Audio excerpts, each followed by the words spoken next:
Behold and be held. Most of our aging loved ones want to remain in their home as long as possible. And today we're going to be chatting with Allison from Placement Helpers, who's going to talk to us of some ideas in which we can tackle autonomy, what the role of autonomy is, what it is, how to recognize it and see it, how we can tackle social isolation when we see signs of that, and generally build a better, safer environment for our family members, whether that's in their long-term Alamo or looking an eye ahead to someplace else. Stay tuned. The Parent Projects podcast begins right now.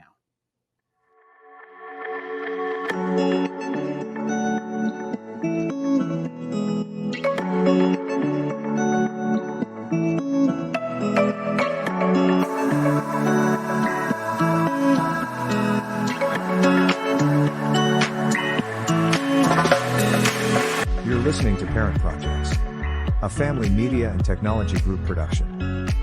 Now here's your host, Tony Siebers.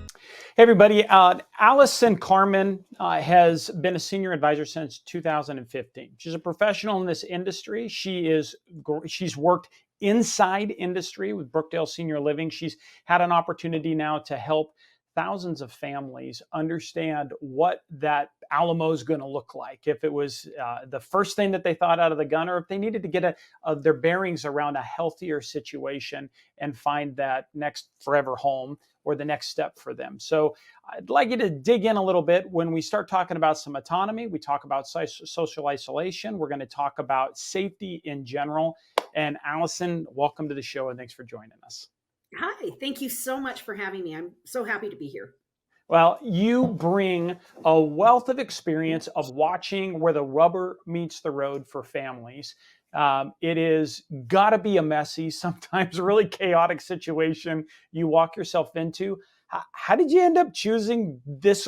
How did you end up hearing this calling and finding yourself in this? And you know, well, it's really, really nice that you call it a calling, because that's exactly what it is when you work in this industry. When I was an engineer, and I worked for big, large companies, American Express and Bank of America, and I was working a lot remotely. My mother she was a real estate agent all her life, very, very independent. Never ever thought I would have to help her in any way. I just never imagined that. And one day I was helping her in her where she sold real estate, and that was in Sun City. And she couldn't remember where her listing was and where the signs were. Now, this is a lady that worked in that community for 45 years. And I was like, what's going on? This is weird. So, of course, we all have the family meeting, and mom starts to decline a little bit more. But we're going to keep her in the house. That's all the siblings, all 5 of us, we're going to keep her in the house. Right. Well, that didn't happen. So I had to, she was it was not safe at that point. I went over to have lunch with her. She was not ready. It was just a bad situation. So anyways, I brought her home with me. I took care of her for 10 months. So I've been a caregiver, and then my whole family kind of joined in and took care of her. So as I was doing that, also my husband acquired cancer. And so I was in a hospice with him. And I just had this epiphany that I didn't want to work in the credit card industry anymore, that I wanted to be a senior advocate, that I wanted to guide people through this process, because it is so horrendous. It's like a freight train coming at you at 100 miles an hour. And it's so big, and there's so many things that you just don't even know where to start. So I'm a project manager, I'm a process engineer, I'm a problem solver, and I just dove in and actually started learning about it, and it's been an absolute joy. I am so glad I did it, and that's how I got into it. So both my parents, I had to help my dad through hospice experience, and then of course my mother, and so it was, both my parents would be 100 this year if they were alive. Yeah. So. Wow. And doing that with in-home, my wife and I went through that with cancer for her. And so I know that adds its own pressures to life going on while you're working through a parent project, which we have been doing as well. So boy, that is a lot. Yeah. Yeah, exactly. My husband passed, my mother passed, and 2 weeks later, my husband passed. So it was quite the quite the realization, right? And it just Right. really brings home that, what am I doing with my life? I'm going to work for a credit card company the rest of my life, or am I going to make a difference? And I make a difference every day in people's lives. So it's really, really Doesn't that fun. I love it. doesn't that seem to be too a theme with a lot of great people we find in industry that In they've this had. industry. Yeah, they've had, and being senior, in senior living and just in general or across the board or working with Mhm. families is just so many of us, I Right. think that it was hard. I mean, it was brutally hard for us. And we just decided, yeah, I can hear this. I can hear that calling that there's some place for us to serve in here and make Well, something yeah, of a it's a difference. perfect fit. I love helping people. I love solving problems. Over the last 15 years, it's truly changed who I am. I'm extremely compassionate. I know exactly what people are going through. I can step right in and speak to the parent. I can speak to the adult child. I understand having a job and children or people to take care of at the same time of having to wait. I have to stop everything and deal with this. If you're at that point in and hopefully what happens so many times, and I get calls like this all the time, is we're at this point and we have to make a decision right away, or sometimes they'll say, well, we're 6 months out, which is fine. Yeah. And you know what? And it's very often, if you find yourself, and you're part of the audience out there today, and you find yourself at that feast or famine at one end or the other, that's a normal thing. Like Mhm. it is rarely do we Yeah, meet people that are like, yeah, we think this is going to happen the next 30 days. We were lining this stuff up. We're ready. It's usually like, wow, this is a couple of years off, or this is a year that's what off most of of that them one. say. It is right. Or it's like, oh my Yeah, even gosh, like, yeah, yeah. I had an 87-year-old who proudly told me that he fell 10 times since the last time he saw me, but that, we'll do this down the road. And he's 87. I said, there's not much road left. well, that's well, right as it is, right as it is. Well, Yeah. those are okay. So we've got some great things to understand. So if you're starting to come to an understanding, congratulations, by the way, on ending up here and seeing, oh, okay, there's a road here. Even knowing that there's a road. Yes, there's a road. We're going to talk through. Right. We're going to talk through That's some the point. ways to understand. We're going to break some difficult things again. Again, as soon as we come back from this break, we're going to jump into autonomy. What is it? How are you preserving it so your family member can hold on to that as long as possible? Some of those impacts of social isolation and ways to recognize, deal with that. But overall, tackling, creating that safe environment for our family members that help us move a little bit out of this guilt and fear zone into a little more of the love and laughter. So stay tuned with Allison, Carman, Placement Helpers, and we'll be right back after this.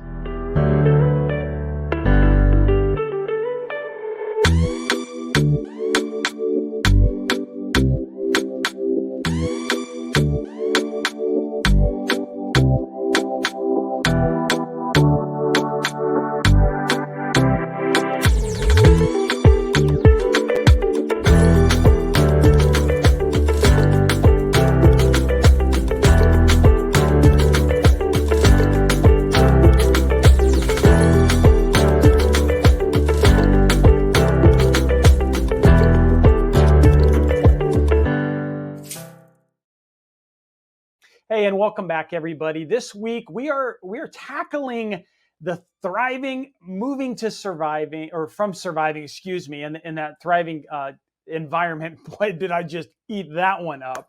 Hey, Allison, Carman, I'm going to throw you in the mix. Come jump in the pool with me. Yeah. Listen, Survive, so thriving versus surviving. thriving versus surviving. Like there's a lot to soak up. I've heard people talk about drinking from a fire hose when they're trying to Oh, evaluate absolutely. even which one are they doing. Are we thriving? Are we surviving? Are we where do we really sit off of that? We want to think when you and I were having a conversation, pretext for the audience. We were having a conversation a little earlier, and you were talking about how a lot of times families wait to engage because it's difficult for them to see a family member is old until that moment that like it kind of something happens, a catalyst happens, the switch flips, Yeah. and then they kind of get scared and they work Yeah. out of that. My hope is here that we can go through just a couple of these things to start recognizing and maybe a little more frog in a pot kind of understanding of this. Maybe we could start to see it as it's coming at us, so there's a little less shock to the family systems, and maybe not for the person watching this, but maybe it's a sibling that you have that maybe plugs in or connects minimal times of year, and they're looking for where they can plug in to start getting an understanding of how your family member's doing. Maybe you're the first one to recognize we are not thriving, we are surviving here, and you're trying to pull some of that together. Allison, let's break this down. Let's start talking a little bit from a position of autonomy. What role does autonomy play in when you're trying to make decisions or advise a parent? Well, autonomy.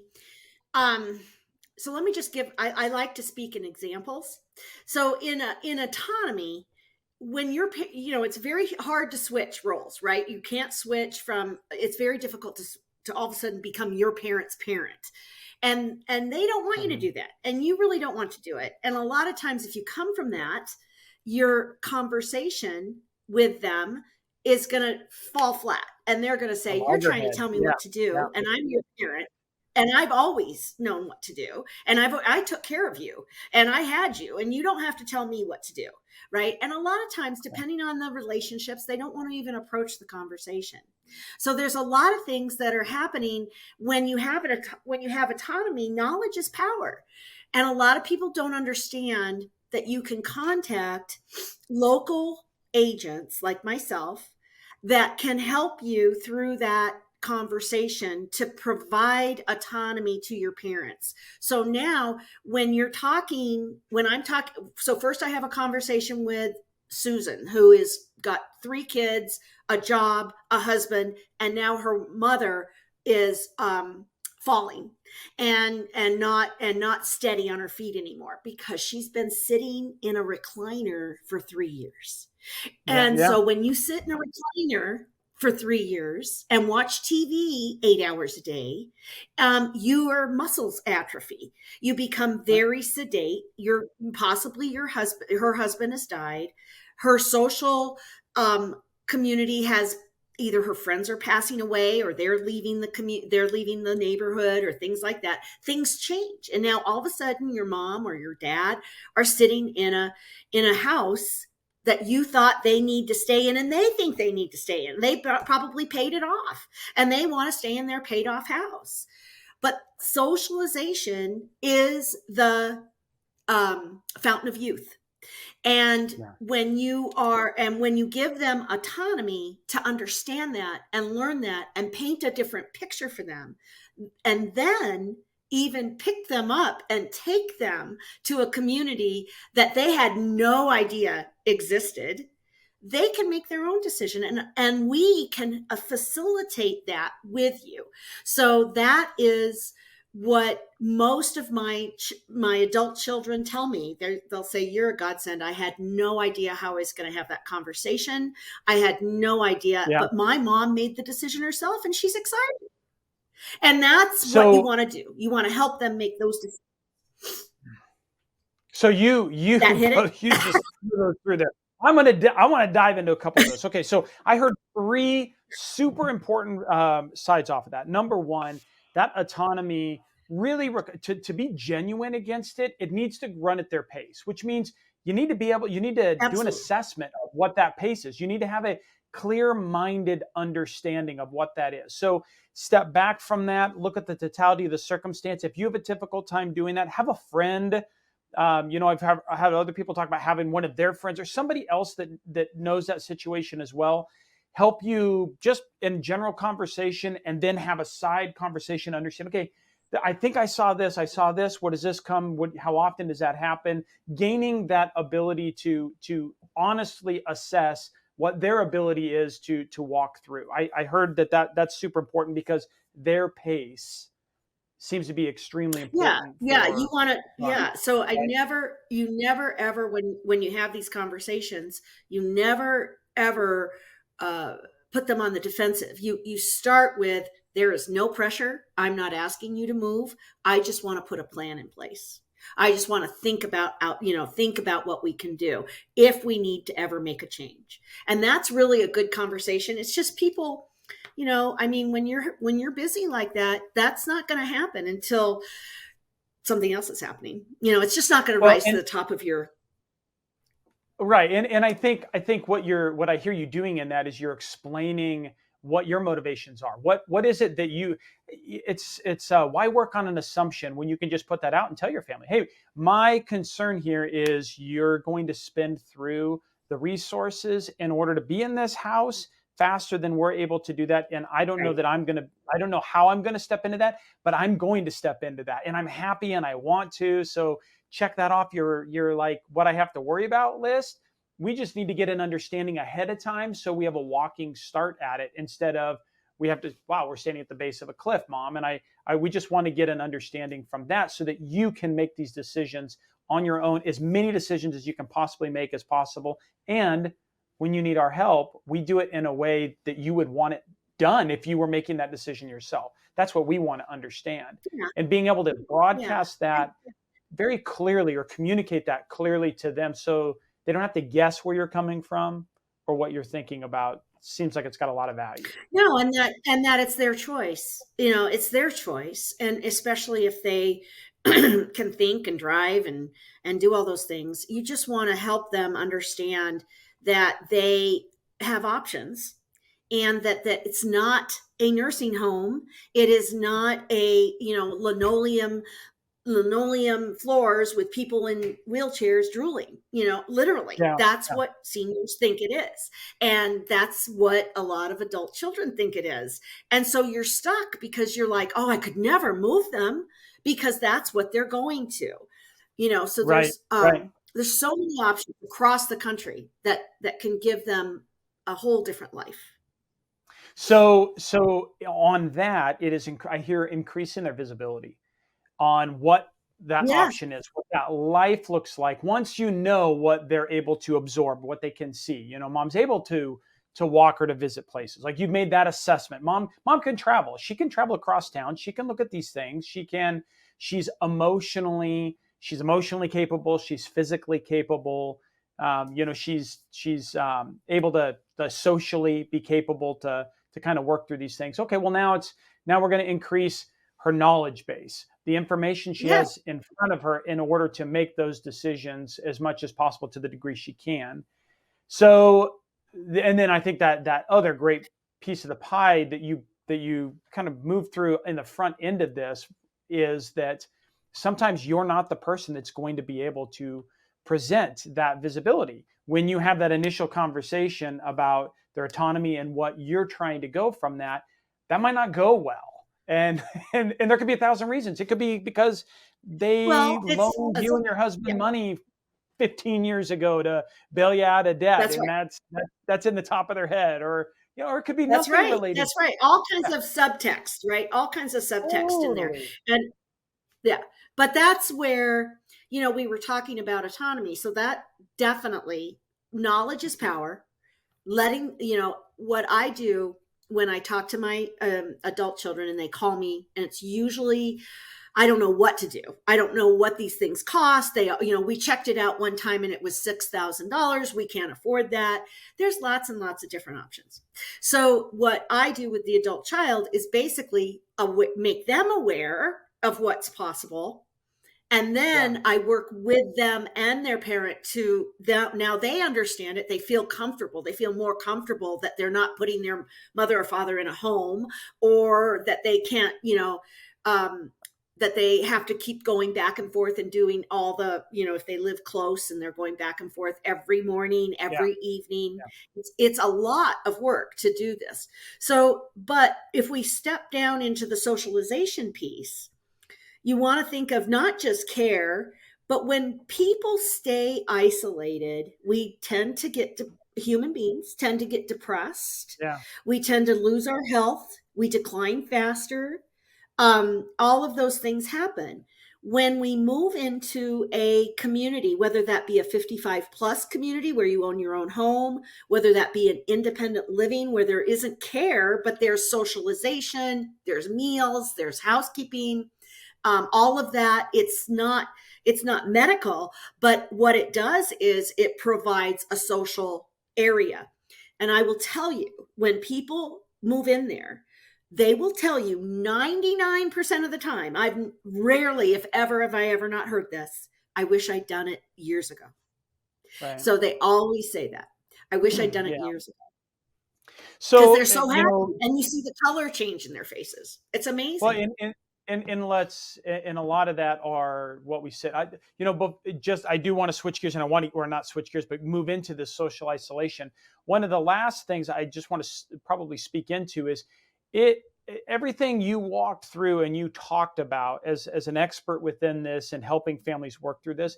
There's a good chance that maybe even a family member, the person watching this, you know these things. Your challenge is that Mhm. you're having a hard time communicating or being heard that you know those things by either your family, by your loved one, or maybe a family member, maybe a brother or a sister, a sibling, or maybe it's your dad not hearing you talk about it to mom, or your mom not hearing you talk about it to dad. There's some other dynamic that sits down there. This is Absolutely. a great opportunity to be engaging professionals that can come in and share that perspective off of that. And don't remember that your goal is preserving autonomy, and your goal is giving them is seeing that thing move forward, being able to let go a little bit of who brought the answer to the table, can go a long way. There's a saying, it's amazing what you can get done when you don't care who gets the credit. I Absolutely. Oh, that's Yeah. such a good saying. That is so true. That is And I exactly think where I in am. this Yeah. in this, it could be a huge perspective, because there are likely going to be subtexts of your family relationships that you cannot control. You can't put them back in a box. You can't deal with what those things are. You didn't No, intend for them to have an impact against this thing, but chances are we see, I know hundreds and hundreds of families that have had that problem. I'm going to bet you have done the same. thousands. Thousands. Yeah. Yeah. But here and literally I have talked to more than 5,000 families. I mean, but one of the things that I just want to give you an example of social isolation. Yeah. Yeah. Let's jump into I'm that. stumbling Yeah, over that word. let's But do anyway, that. so just a really quick example that really brings it home. Okay. So I am a member of a gym, and we had a holiday party where the gym had the holiday party because it's a small little gym. And so we're all talking and we're all professionals and everything. And I had my cards with me, and they said, "Well, Allison, what do you do? I always wonder what you're always running in here and doing stuff. What do you do?" And I said, "Oh, I help seniors, make transitions if they need to." And I gave her my card, and she sat there and she tapped the card and tapped the card, and she said, "Oh, I've been talking to my parents for years. My dad's 87, my mom's 86, and they're not doing well. And my mom has some memory loss and has been diagnosed with dementia, and my dad is taking care of her. And they're in their own home, and we don't know what we're going to do. He's falling, all of this." Yeah. I said, Yeah. "Well, after we talked and I educated her on what was possible, then I said, why?" And then Larry, her brother, wanted to come. I said, "Why don't we all sit down in your mom and dad's living room and let's talk to dad?" And I spent 2 hours, and I started very softly because he was a Air Force guy, very, very, worked for colonels. He was, he knows his stuff, right? So I just started very slowly as we talked. And at one point he goes, "How do you make your money?" I said, "You know what? I do get paid, but I get paid by a community if you should move into one. But that is not my goal here. I don't care about whether I'm making money today. I care about you." And so we went on and talked some more and everything. In less than 2 months, they are in a beautiful community, and he is safe. He is walking now. He's out. They were not driving anymore. They both lost 40 pounds. He was trying to manage all the medications. Now they have somebody who manages the medications. They have somebody that walks with his wife with the dog. They have a beautiful apartment. They love where they live. They have all their they weren't eating right. So now they have all their meals and they're doing really, really well. And the daughter and the son, Larry, even Larry said to me, he goes, Allison, I don't want to make him go. I don't want to make him go kicking and screaming. I said, Larry, there's no way I can do that. Nobody can take your parents kicking and screaming and move them in. So that doesn't happen. We have to really help them make a decision and really make the point. And at one point, the father turned to me while they were trying to make a decision about putting down a deposit. And he turned to me and goes, Allison, this just seems so silly. And he's in his walker. And he said, this seems so silly. I have a house paid off. And I had to very gently. And now at this point, I had a lot of trust. And I just, in front of his children and everybody, I put my hand on his hand and I looked at him right in the eyes. And I said, you're failing.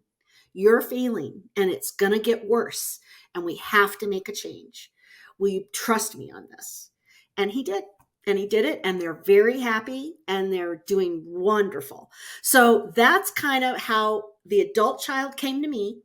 We educated everybody. Then we went to the parents.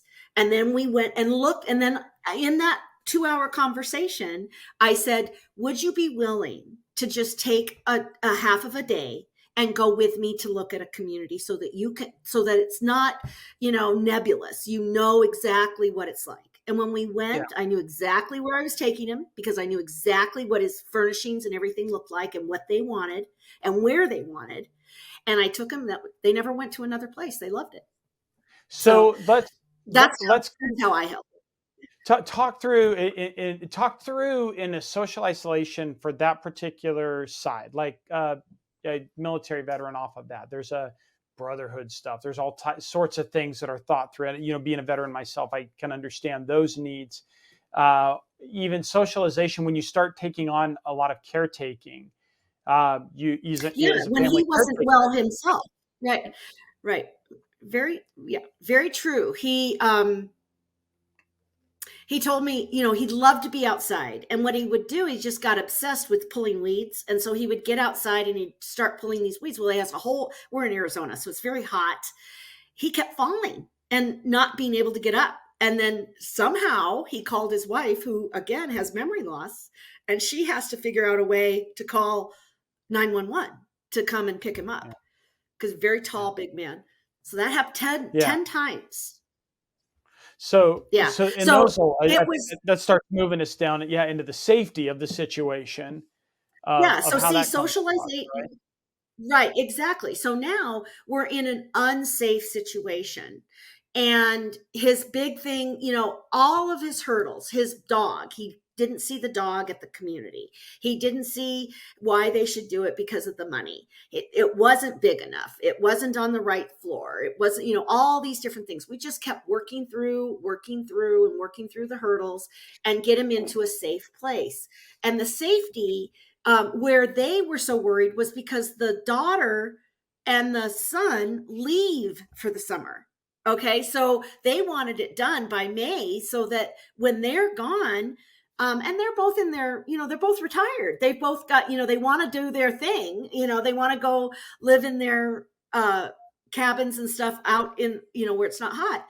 And so they were both prepared to leave, but they just couldn't feel comfortable leaving because they were not safe. Yeah, they knew it was a matter of a fall. And then I told him, I said, what happens with falls is that, I would say that at least once a month, I would get a call that somebody fell, laid on their floor for 5 days. If you can imagine even laying on the floor for an hour, and then you can't go to the bathroom and you can't eat anything, you can't drink water or anything, and you're laying on the floor for 5 days. That happens often. So now they didn't have a life alert. They didn't have their phone with them, and nobody was checking on them. And maybe the kids were out of town. But that happens often. And so now you've got a situation where if somebody lays on the floor more than 5 days, you're near death. And now we've got to go in the hospital, go in the rehab, months and months of recovery, bringing you back from that. And now you don't have a lot of choice because now you have to move into some higher level living.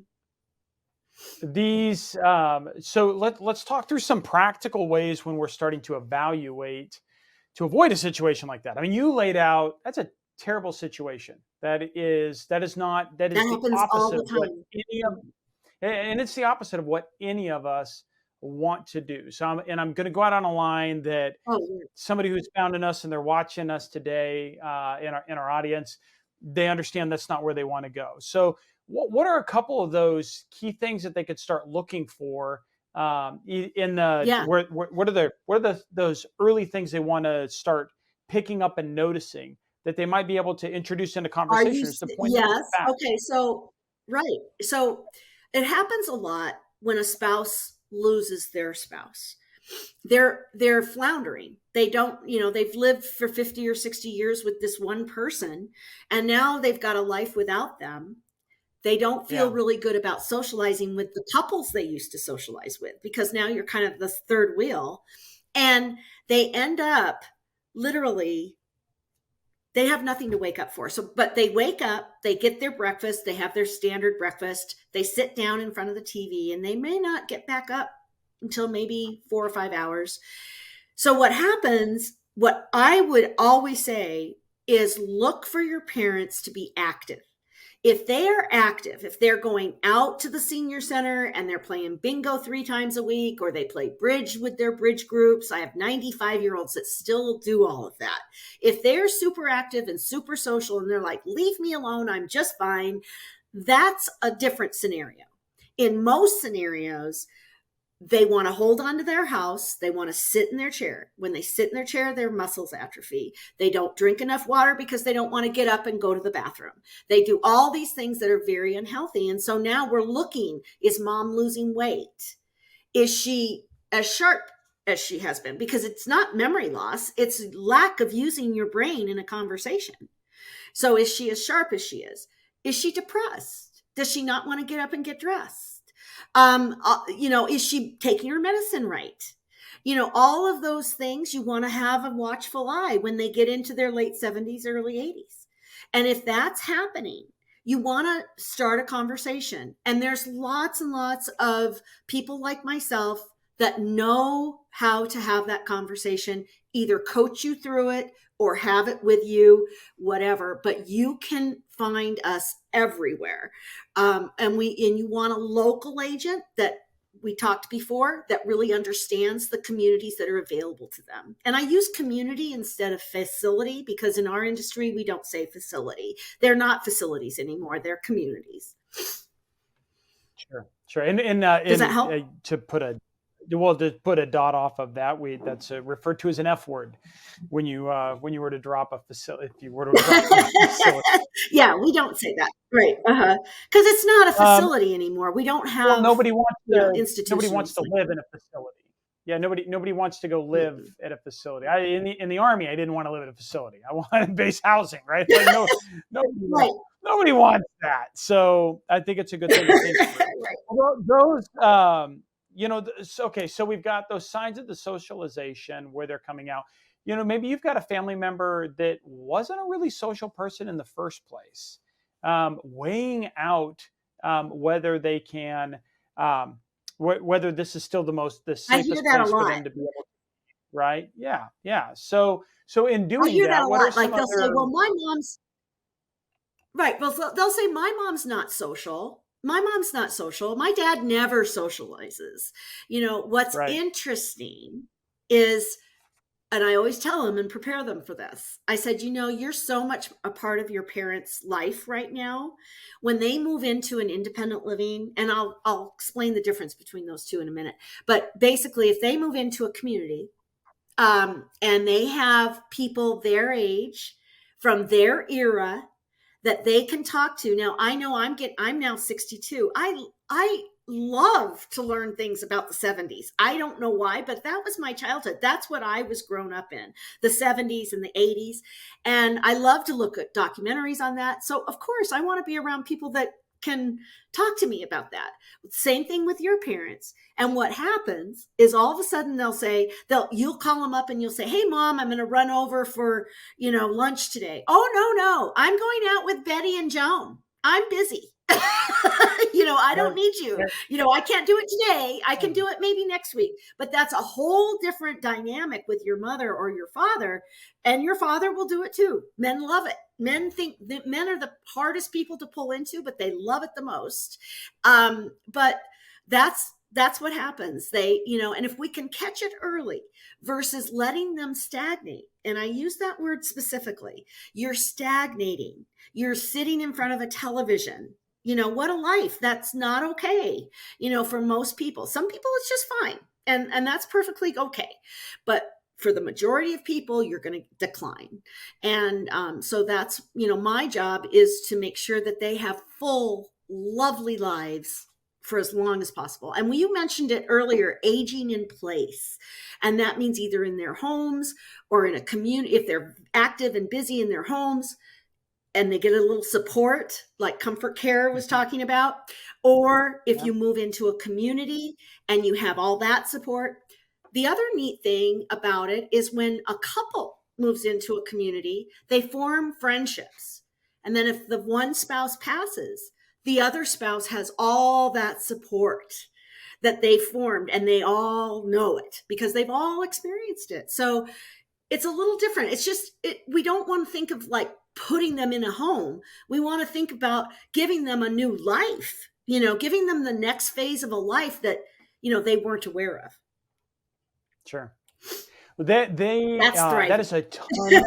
Yeah, without a doubt, that is thriving. And that is a ton to chew on against that. We're going to take a short commercial break. We're going to see a little bit about what you guys do across the board. We're going to run in. We're going to do a wrap up against that awesome set of content. So stay tuned right after this for Thriving versus Surviving with Allison Carman. Meet Kathy. Kathy's dad is a senior suffering from dementia, and the responsibility has been on Kathy to take care of him. She's burned out and exhausted because she has to juggle between being a caregiver, committing to her jobs, and still meeting the needs of the rest of her family. Kathy then decided to find professional help, a senior care home where they can take good care of her aging father. But she doesn't know which senior care home would be the best for her dad. Where does she even begin her search? What should she be looking for? How much does it cost?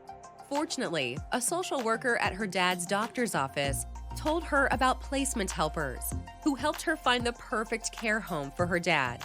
Are you also faced with the challenge of finding senior care, be it an assisted living facility, in-home care, Alzheimer's and dementia care, or a residential care home for your loved ones? Well, Placement Helpers is here to help take away your stress and worry. Placement Helpers will help you find the most suitable senior care home or other care options for your loved ones to make sure they are safe. Simply call to speak with one of our senior advisors who will guide you every step of the way. Consultations can be done over the phone or in person so we can understand your physical, financial, and geographic preferences. We will explain the various senior living care options available to you and match you with the one that best meets your needs and preferences. We offer complimentary guided tours where we will drive you to the locations that you select. All senior living communities have been pre-screened and evaluated by Placement Helpers to ensure a high quality of care. Speak with one of our senior care advisors today. Hi, welcome back, everybody. This week we are talking thriving versus surviving. And we've got Allison Carman with us from Placement Helpers here local in the Valley. Allison, thanks so much for joining us again. So when we broke a lot of this down for families that are facing the situation in this conversation, we started in talking about overarching. You broke down autonomy, what autonomy kind of is, some ways to start diving into that. I want to try to hit a highlight of that. We talked some social isolation and safety. Can I try to see if I can get a good recap against some of these great nuggets you dropped down on us? Sure. Awesome. Do you want me to do it? Oh, you're going to do it. Okay. Let's see how this comes across. See how it comes out. So what we've heard off of that is upfront understanding the pace and where your family member is coming at, and their ability to see what's coming at them, handle what's coming at them, and where they're going. One little nugget I'd throw into the side of that is ask a family member. When I'd have a family member having a difficult time making a transition, either a move in a housing side, or when we're physically doing a move management a job for them, I would ask them, what is something you want to accomplish in life? Whether it's, I want to host a Christmas party that's got my family together one more time, or I want to complete a dress, or I want to do something that gets their wheels spinning proactively about life and a thriving mentality versus just that surviving mentality. Because let's be honest, there's a lot of noise in the world today, and it is easy for people just to bog down and be distracted. There's so much distraction. It's so easy to reach out and touch them, from a television to a phone to anything else, that they could get lost in that. And those are ways that they're really going to be more surviving. They won't really be thriving while they're just being entertained. So we talked about understanding their pace. You talked about increasing their visibility, getting them out to see what other options are, to understand what those things look like, or to see life outside the box from where they're at right there, where they might be able to accomplish that thing they want to do a little easier, or do it more socially with other people instead of having to do that thing by themselves. We talked about what to do if you're not the person to deliver that message, and that it's okay, and that there are professionals in multiple different industries, but generally in and around senior living in general, that are great to have these conversations with you. And they can say the exact same thing you did, but they can say it in a way sometimes it's heard and absorbed. Yeah, How'd I and you do don't on have those? that dynamic. You don't have that dynamic. You're objective. Yeah. So it Right. lands differently for them. And all that So aside, that's also saying that we're all in that perfect situation. There are people. I have a good friend who it took him years to get out of the military. It took him years to get his life kind of together and on track and where things were going to go. But he finds himself now handling his parents, and he's got ramifications of lifestyle decisions and other things that he had made that make him not the best person to manage his parents' money, or to be handling some of these big right. decisions. And he knows that. So recognizing that, there's no shame on. In fact, there is literally no shame against that, because it's hard for somebody who thinks that they're the best person to be doing that, who has a perfect life. And if you find them, I don't know who they are, but Absolutely. but you know, so that gives them But I there's a always this is say, a great place to go. Go ahead. in our culture, we weren't born as caregiver. We aren't equipped to be a caregiver. There are people that are much, much better at caring for our parents, much, much better than caring for my mother, because, all the dynamics, and when you have dementia, all the filters are gone. And so she says things that trigger you from your childhood, all of those things.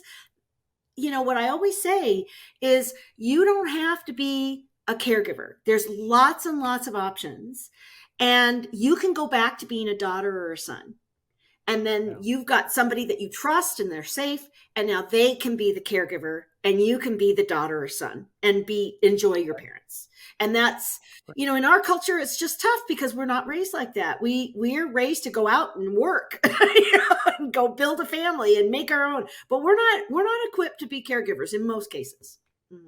Well, As so children. then now we add on to that. We then went on. We had some conversations around social isolation and safety in general, ways that you can practically look around, things that you're looking for to understand what facts to bring to the table to have these conversations. And chances are, if our audience isn't the one to have the conversation, they're going to engage an expert.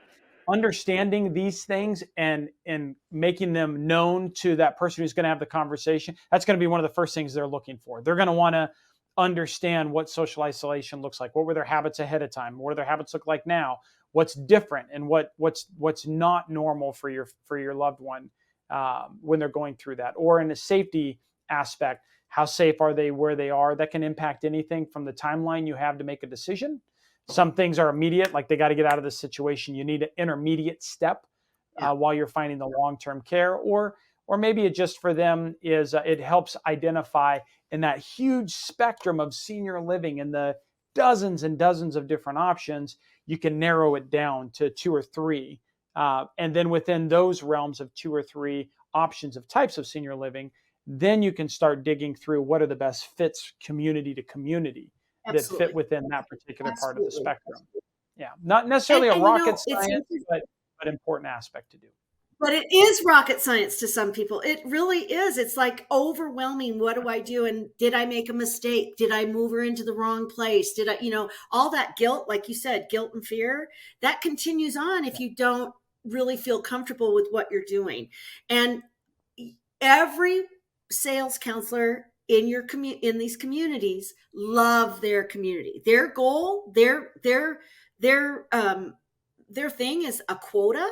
They have to, they have to sell so many units in a month, but they also either believe in their community or they don't. But most of the times they believe in their community. So when they tell you about their community, they're going to tell you all about the good things. Now, is that the best fit for your parents? We don't know. We want to know exactly what your parent or your parents want. Right. And then we can pinpoint the community. But yeah, I would say I love that you're moving this way and educating this way, because people with when you start to notice any kind of memory loss, the immediate thing is you want to get to a doctor and make sure that you get the right tests done.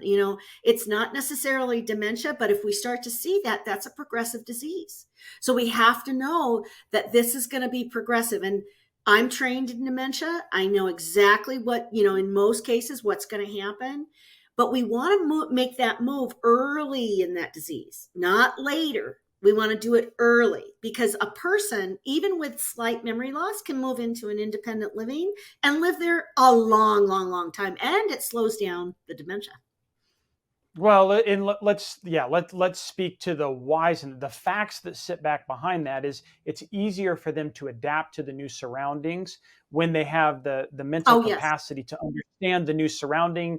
This is now where I go to get this thing. This is where this thing is located, as opposed to the later you wait off of that, they lose that capability to set back in, and now it's going to be traumatic in dealing well with you're that. going to have so to there go to there is a finite window against those things when you're looking at them, and it's not off cuff. I mean, it's something that's front and center in our life right now. So I definitely have a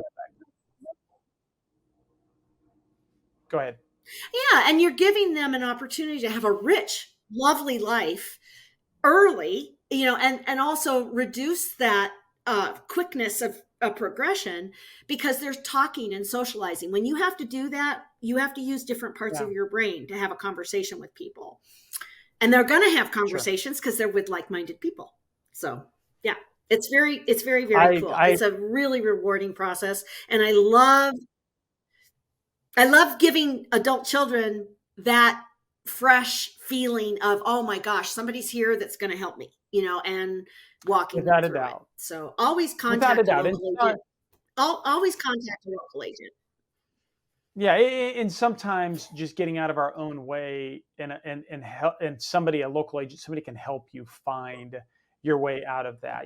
Some other caveats to throw through just to put it into perspective of the big end. And if you haven't processed this yet, this is something real, and it's shocking to process in the front end, right? But your loved one's going to die. It is. It's very shocking. Yeah, it's very shocking. To happen, right? And it is something to come to an understanding from. That might happen in 20 years. It might happen in 10 years. It might happen in a year. It might happen in 10 days. But it is something that sits out there. And there are going to be a lot. Right. There are a lot of decisions that will have to be made increasingly towards the end of their life that they're not going to be able to make the same way that you and I won't be able to make them for ourselves as well. So gathering that information, using that consultative approach with them, and giving yourself some grace to know that you're doing the best you can do off of that. And there is a chance that you're going to make some decision that could be catastrophic. The reality is the end state is the end state, right? That is not something you're going to stave off forever and ever. It is something that sits there. So allow that to give yourself some reprieve from that. Step back, understand when someone else can help them process. Know this too. The statistics for caregivers and dying before their patients are extraordinary. So if you're a family caregiver too, make sure you put yourself, or if you've got a loved one who's you're going to go down. Yeah. Yeah, you need to make sure that you're You go building that down, the support system. caregiver goes down much faster than the person being cared for. You break. You Right, break. Yeah. right. One of the things that I just wanted to add was that um, the trust factor. So when you're dealing with your parents and you just pick up the phone and you call this person that's supposed to be a agent, right? I am very, very aware that I have to be very, very trustworthy, honest. I don't approach anything like, I hit things head on many times, but I have to build that trust. And it's very, very important to me that they feel comfortable with me, that they feel confident with me, and that I am doing the right thing by them. And so that's always in the foremost of my mind. In most of the people that I work with in this industry, that is the foremost in their minds too. So it's a big trust factor to say, you're going to guide me. Yes, I'm going to guide you because I have 15 years of experience and I know all these communities and I know exactly where we can take your mom and dad. So, I mean, that, given all of that, it's, one of the ladies told me, Allison never pushes. Allison never, ever pushes. And I never do. I let them make the decision. Sure. Well, Allison, it's Does that help? been a pleasure to have a discussion with you. I really appreciate just the flow, the ability to understand, to give us some content to chew on, some things to think about. I think for years to come, this will be valuable for families. If you're following this first time that you've seen that, check us out at parentprojects.com. Allison, for you guys, where if they're looking for more information from you, where can they find you? They can find me at placementhelpers.com. I am one of the team members in there. So you can go to that, placementhelpers.com. You can call me directly at 602-481-3233. And I have a team of 2, or actually 3 now. I have 3 people that we all work together. We all kind of help each other. And I would love to help you or even guide you in any way, and answer any questions that you might have. Great. Hey, really appreciate you again coming on the show and sharing with us your time, talents, and treasures. Thanks so much, Allison. I've loved it. It's so important. It's so important to get this message out, because we're all busy and we all have our own lives. You're in a whole different stage of life than your parents are. And it's really hard to cross those two, so, we're here. There's lots of us out here and we're here to help you. It's great. Thanks so much.